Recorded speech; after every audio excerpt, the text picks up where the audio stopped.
تیسرا سوال، ما دینوں کا؟ جواب تو کیا آسان ہے، دین اسلام، میرا دین اسلام ہے۔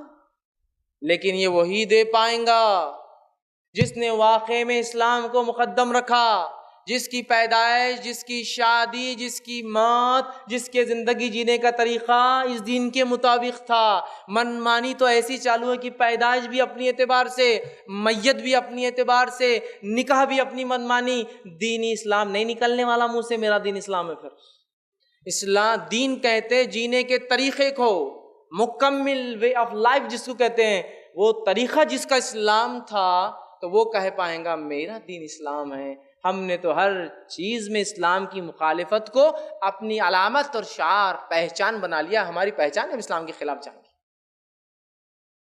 3 سوال آسان ہیں، جواب آسان ہیں، ساری زندگی جس نے اس پہ چلا ہو اسی سے یہ جواب نکلیں گے۔ اور ایک صحابی نے کہا اللہ کے رسول، جو موت کی کیفیت آپ نے بیان کی ہے، ایک فرشتہ جو اس کیفیت میں آئیں گا اور ہم سے گرجدار آواز میں یہ سوالات کریں گا، ہم تو مٹی کے بت بن جائیں گے۔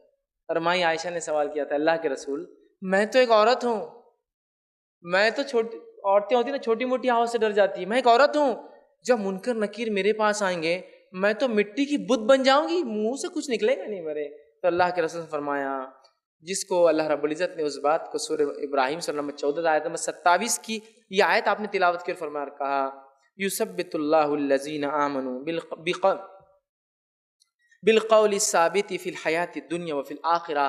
اللہ تعالیٰ اس کلمہ طیبہ کی برکت سے، اس قول کی برکت سے دنیا اور آخرت میں تمہارے قدم جما دیں گا۔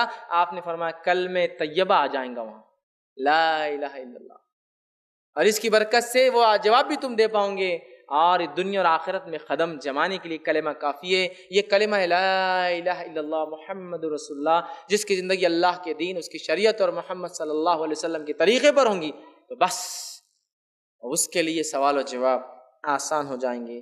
اس کے بعد نیک آدمی تو سو گیا، لیکن برے آدمی کے تعلق سے آتا ہے اس کی خبر میں اژدھے اور سانپ چھوڑے جائیں گے۔